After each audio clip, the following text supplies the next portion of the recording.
Signs of those with a spiritual calling who have practiced Buddhism in a past life. Early Enlightenment awareness. Welcome back, everyone, to Mind Podcast. The signs of those with a spiritual calling who have practiced Buddhism in a previous life. Everyone's life is like a long symphony with both high and low notes. At times, the bustle and competition of life can become overwhelming, making one yearn for a peaceful place. Perhaps the most serene place being within a calm, wave-free heart. Few people can escape the joys, sorrows, loves, and hates of the mortal world. To achieve this often requires a spiritual foundation. Regardless of who we are, everyone experiences joy, anger, love, and hate during life's ups and downs, from birth to death. Each person faces countless challenges and must confront situations that bring a range of emotions.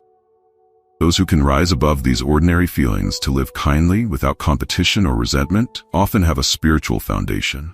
So, what is a spiritual foundation? Foundation refers to the root or source of all things in life, while practice in Buddhism means correcting or improving oneself. As humans, we have moments of love and hate, as well as flaws like jealousy. Practicing means correcting these flaws. Therefore, a spiritual foundation is considered the basis for cultivating faith from a previous life, illuminated by the Buddha. Everyone has this foundation, which is the karma you have created. There is both good and bad karma, depending on how you nurture it in life. A person who lives kindly, showing love and compassion in this life, will be illuminated in the next. On the contrary, someone who is cruel and deceitful will face unfavorable consequences. You have the following signs. You are likely someone who has practiced in many past lives and will reap many blessings in this life. Signs indicating you have a Buddhist spiritual foundation. You face numerous life-threatening challenges, but remain healthy in both body and mind. Your life is filled with great dangers, but you survive. You have a gentle, compassionate heart, cannot bear to harm living beings, are not greedy for money, are not narrow-minded, and do not hoard wealth. You are intelligent, wise, and have a high capacity for understanding. You have a natural interest in mysterious aspects of religion, often learning esoteric teachings. In your dreams, you often see yourself flying to places with mountains, ancient temples, or sacred sites. You frequently dream of Buddha or experience sleep paralysis, seeing your spirit leave your body and travel elsewhere. You suddenly feel tired but cannot find any illness. You are sensitive to things related to deities, Buddha, and the supernatural. You can sense their presence when interacting with monks or practicing Buddhism. You are drawn to remote temples in high mountains. You have specific signs that indicate good fortune in your 8 characters and physiognomy, such as marks, birthmarks, or moles that form patterns like the 7 stars or constellations. Your body parts distinctly show yin and yang characteristics, especially when examining your hands. When you close your fist and lift it, palm and back of your hand are said to represent the yin and yang sides of your hand, clearly displaying a boundary between white and pink. Through your hands, one can read your fate and character. Soft, smooth hands indicate a kind heart, always performing good deeds. Those with soft hands often engage in charitable activities and visit temples. They live kindly, always doing good deeds, forgiving others' mistakes, and never harboring grudges or resentment. In moments of danger or mystical experiences, you may see visions through your third eye, experience your soul leaving your body during sleep, mastering a particular practice, or unintentionally read a heavenly book. You feel you suddenly know many things, and events in the world seem very familiar to you. In your dreams, you may encounter someone or some event where you receive a mission or duty. Usually, half or more people belong to those who have practiced before. These individuals typically exhibit the following behaviors. Always abide by the law, are punctual, and keep their promises. They are not easily swayed by pressure, are serious and responsible, and excel in many areas. Though they may seem very capable on the outside, internally they feel peaceful and always choose to do good deeds.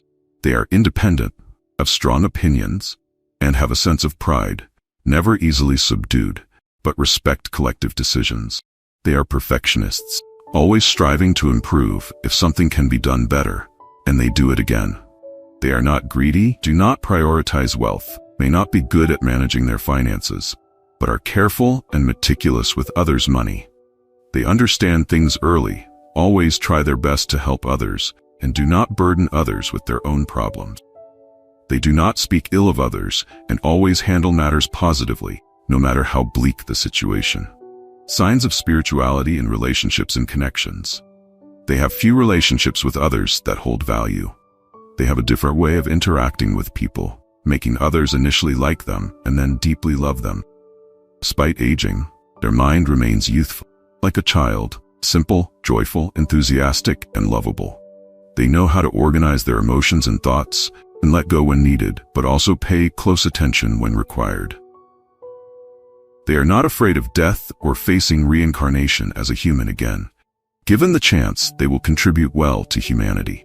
They always stand out in a group, but inwardly they feel disconnected from society.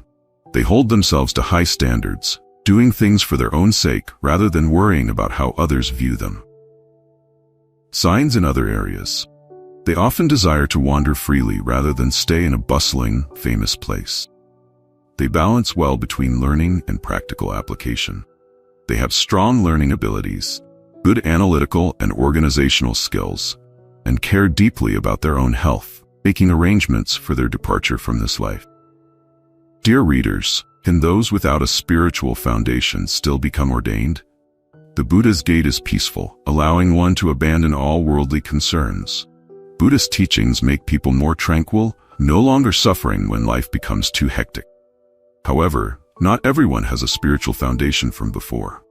So if someone lacks this foundation, can they still become ordained? Spiritual foundation is a blessing accumulated from past lives, leaving behind merits for this life. One does not have a spiritual foundation from previous lives. Even if they shave their head and become ordained in this life, they will not succeed. Sooner or later, their mind will be swayed by worldly desires for love and fame. One cannot know or decide what their past life was like. One can choose to create blessings for the next life. The law of cause and effect always operates in this life. Therefore, what you plant today will bear fruit in the future. To reap sweet fruits, you must sow good seeds. Even if you do 10 good deeds but commit one evil act, your spiritual practice will not be successful. Thus, each person must live kindly, know how to love and care for others, keep their mind peaceful, avoid competition, refrain from chasing after fame and material wealth, and not blindly follow desires or do evil, leaving consequences for countless future lives. Dear readers, if you want to know if someone has a spiritual foundation, you can recognize it by certain physical traits and signs. From ancient times, our ancestors believed that character creates destiny. This teaching is not wrong when applied to those who have practiced virtue in past lives, illuminated by the Buddha. Those with a spiritual foundation radiate a peaceful aura in their words and movements, reflecting a serene mind. Let us examine the palm lines of those with a spiritual foundation. Those with a particularly curved wisdom line in the shape of a C are considered to have had their heart inclined towards Buddhism in a previous life. The more curved this C is, the more it indicates that they practiced diligently in past lives, leaving merits for this life. This special hand trait is often seen in monks, and those with a C-shaped line are said to have a good heart, filled with love for all living beings. They are always considerate, thoughtful, and help anyone around them without calculating or expecting anything in return. This is how those with a spiritual foundation cultivate more good karma and purify their mind. Facial features of those with a spiritual foundation.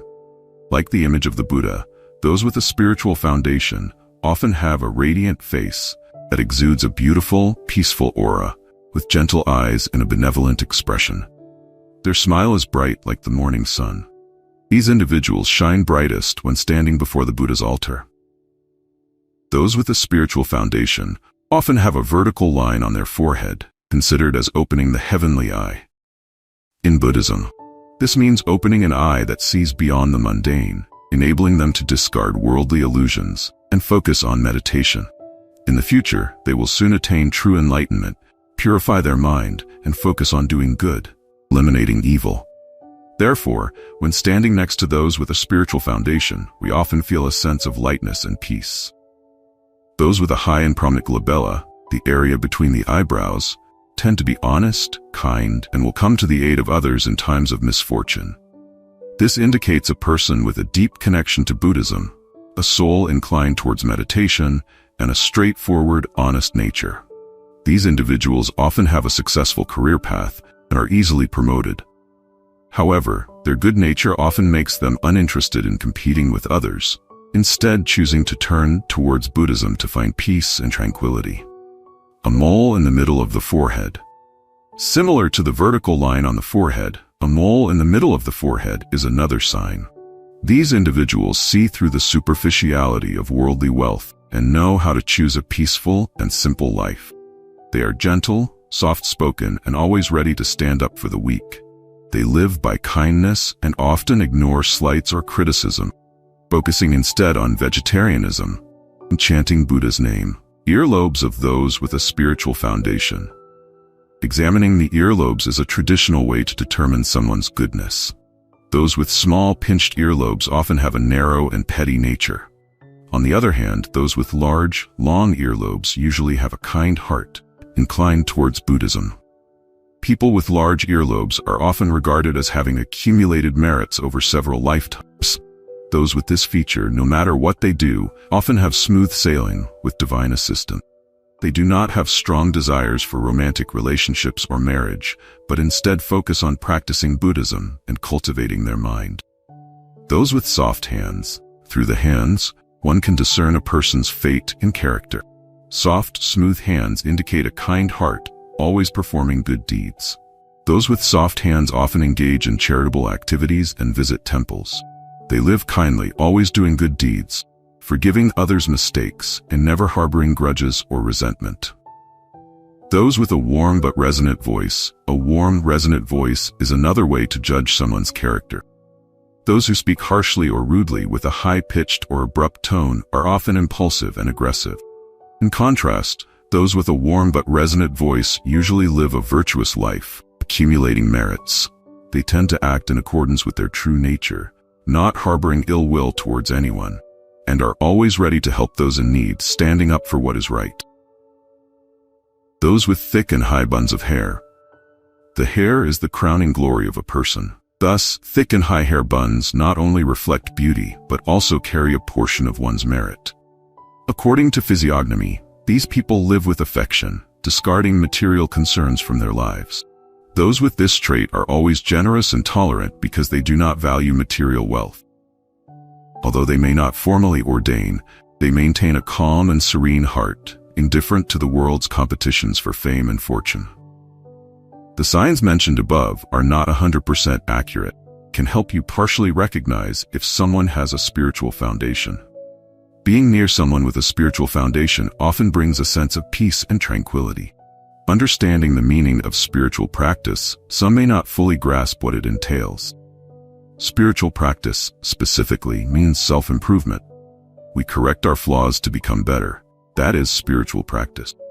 Why must we correct ourselves? Because everyone has good hearts and good intention, but also inevitably some bad traits.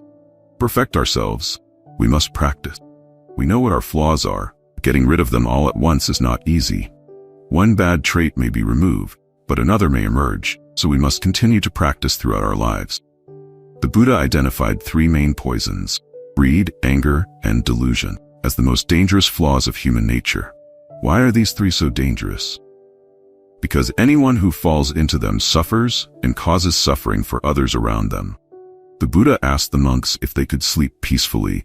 3 poisonous snakes entered their room. The monks replied that they could not. Buddha then asked how they could sleep peacefully. The monks said they would have to chase the snakes out of the room. These 3 poisonous snakes are greed, anger, and delusion. If they remain in our hearts, we cannot sleep peacefully. Yet, we often do not fear them and sleep soundly, even though these poisonous snakes are inside. It is only when they bite that we face danger. We must understand the true meaning of spiritual practice in Buddhism. However, if we are calm and peaceful, but someone says something unpleasant, we immediately become angry. When anger arises, all our bad traits come out, causing harm to ourselves and others. This leads to conflict, which may even impact our family. Therefore, As long as greed, anger, and delusion remain, we continue to suffer. Spiritual practice aims to eliminate suffering. Everyone wants to be free from suffering, so should we hold on to greed, anger, and delusion? Do we want to chase them away or not? If greed, anger, and delusion remain, we must make a vow before the Buddha to eradicate. If we do not succeed today, we will try again tomorrow, and if not tomorrow, then the day after. We must continue until we succeed. Sometimes we become angry for no reason. For example, we are in a good mood, and someone suddenly says, "You're as stupid as a cow." We immediately become angry. If we react with anger, we are acknowledging that we are as stupid as a cow. However, if we smile and say, "The more I learn, the more I realize how little I know," we diffuse the situation. There is no reason to be angry. Words have no intrinsic value, yet we often react with anger, causing suffering for ourselves and others. If we know that the words are untrue, we will not suffer. The story goes that the Buddha once traveled to a region where people followed the Brahmanical religion. After hearing his teachings, many converted to Buddhism. This angered the Brahmin priests. The next day, the Buddha went to beg for alms, and a Brahmin followed behind him, cursing and insulting him. The Buddha remained calm and continued walking without paying any attention. The more silent the Buddha was, the angrier the Brahmin became. Finally, the Brahmin blocked the Buddha's path and asked if he was deaf. The Buddha replied that he was not deaf. The Brahmin then asked why the Buddha did not respond to his insults. The Buddha asked the Brahmin if he had guests at his home and offered them gifts, but they refused to accept them. The Brahmin said that the gifts would belong to him if they were not accepted by the guests. The Buddha then said that the same applies to insults. If someone insults you and you do not accept it, the insults remain with the one who gave them. So, dear Buddhists, do you accept or reject such insults? If you reject them, you will not suffer. The Buddha was insulted by name, but he did not accept it. If the Buddha had accepted the insults and fought with the Brahmin, would we still revere him today? We revere the Buddha because he overcame greed, anger, and delusion. In situations where we would expect anger, the Buddha remained calm and did not retaliate. However, we often react with anger even before anyone has provoked us. Are we saints or sinners? Spiritual practice is about becoming a saint, not falling into the realm of demons. But why don't we let go of anger? Because we are too attached to meaningless words and believe them to be real. We are also attached to this body, thinking it is real, so we become obsessed with illusions. People who speak wrongly have already made a mistake. If we argue with them, are we also making a mistake? Yes, we are. A person who is awake and aware of wrong and false words does not feel anger or resentment. Therefore, spiritual practitioners must be awake and aware, always using wisdom to discern truth from falsehood. This is true spiritual practice.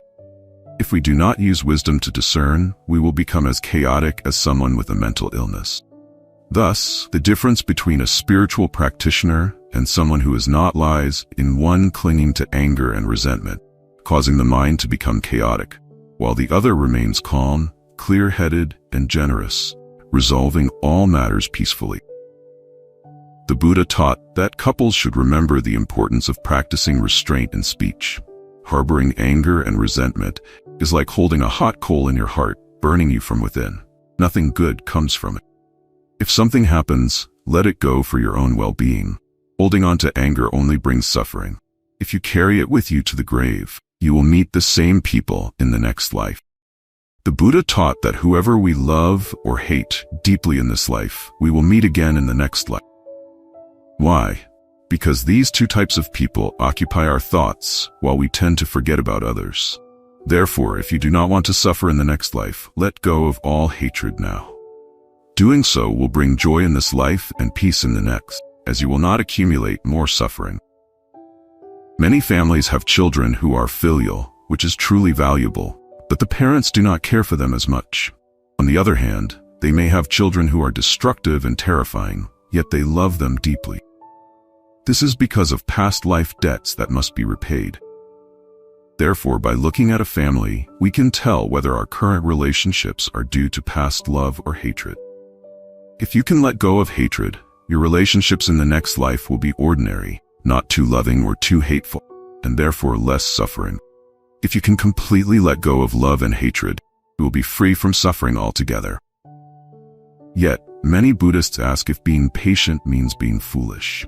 If we are patient and others look down on us, are we foolish? The answer is no. If others are irrational and we remain calm, we are better than they are. Do not think that using harsh language to retaliate makes you clever. That is a mistake. If someone is irrational, we should remain silent, keep our virtue intact. Spiritual practitioners should understand the principles to avoid suffering in this life and the next. We must reduce anger and hatred, not hold on to them in our hearts. Keeping your heart light and peaceful allows you to live joyfully and freely, even if you are poor. On the other hand, holding on to too much hatred, even if you have abundant wealth, will still bring you suffering. Spiritual practitioners do not only create good karma in the present, but also for future lives. On the path of practice, each step you take brings peace. If you take 2 steps, you bring double the peace. This is how spiritual practice works. It is not about asking the Buddha to grant us peace and happiness. The Buddha does not accept such requests. Those who know how to practice make meaningful contributions, while those who do not practice may even commit sins. Knowing how to practice brings peace throughout one's life. Not knowing how to practice brings endless suffering in this life and the next. Therefore, true Buddhists must understand the principles correctly and not misunderstand, making their practice meaningless. Spiritual practice involves taking refuge in the 3 jewels and observing the 5 precepts. Many people practice without understanding the roots or the fruits of their actions. We practice to make ourselves better and influence those around us positively. Why did the Buddha teach us to observe the precept against killing? In this world, everyone fears death. Since we fear death, how can we cause others to die? If we value our own life, we must also value the lives of others. Therefore, we must not kill. If we want to live, we must also protect the lives of others. This is a matter of fairness. The second precept is not to steal. Everyone knows that money and possessions are essential for survival. If we lose them, we lose our peace. Since we understand the importance of money and possessions, we should not take them from others. The Buddha forbids stealing because it violates fairness in society. The third precept is not to commit adultery, which protects the happiness of families. In a family, if the husband or wife is unfaithful, the family falls apart, and happiness is destroyed. If we want to protect our family's happiness, we must also protect the happiness of others. Therefore, the Buddha forbids adultery. These 3 precepts are essential for a peaceful life. Observing these 3 precepts helps us avoid much suffering. Fourth precept is not to lie. In a family where parents, children, husbands, or wives deceive each other, trust is destroyed. Without trust, there can be no love. Trust is the foundation of love. If we want a happy family, we must be honest with each other. In society, if we deceive others, they will not trust us. When we lose others' trust, we are isolated from the community. This isolation brings suffering. Therefore, the Buddha forbids lying. Fifth precept is not to consume intoxicants. The Buddha forbids the consumption of alcohol because it leads to delusion and loss of control. When intoxicated, we lose our ability to think clearly, leading to mistakes and potentially harmful actions. In today's world, there are substances more dangerous than alcohol, such as drugs. Therefore, Buddhists should not consume alcohol or use drugs. The harm caused by these substances is far-reaching, affecting both individuals and society as a whole. Understanding the true meaning of spiritual practice, we can apply it to our lives for greater benefit. Even if we only hear a little, it can bring great benefit. On the other hand, hearing much but not practicing correctly can lead to the accumulation of bad karma and suffering.